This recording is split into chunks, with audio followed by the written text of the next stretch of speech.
સુરત મહાનગરપાલિકા દ્વારા દબાણ ઝુંબેશ હાથ ધરવામાં આવ્યું। સેન્ટ્રલ ઝોનના ઝોનલ ચીફની સૂચના મળતા જ નવસારી બજારથી ઝીંગા સર્કલ સુધીમાં રસ્તા ઉપર રહેલા દબાણ હટાવવામાં આવ્યા હતા। સુરત મહાનગરપાલિકાના સેન્ટ્રલ ઝોનના દબાણ નિરાકરણ વિભાગ દ્વારા આજે શહેરના નવસારી બજાર, પાણીની ટાંકીથી ઝીંગા સર્કલ સુધીના વિસ્તારોમાં ઘનિષ્ઠ દબાણ હટાવ ઝુંબેશ હાથ ધરવામાં આવી હતી।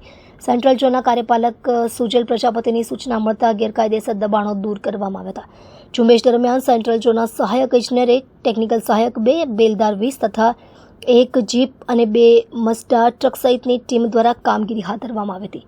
જાહેર રસ્તા અને ફૂટપાથ પર લાગેલા લારી ગલ્લા અને માલ સામાનના દબાણને દૂર કરી કાર્યવાહી હાથ ધરવામાં આવી હતી।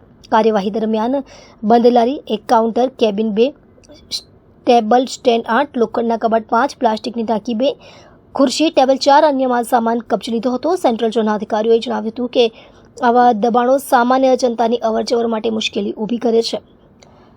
આવી ઝુંબેશો સતત ચલાવવામાં આવશે અને જાહેર રસ્તા પર જગ્યા ઉપર બિનગેરકાયદેસર રીતે વેપાર કે સામાન મૂકનાર સામે કડક પગલાં લેવાશે।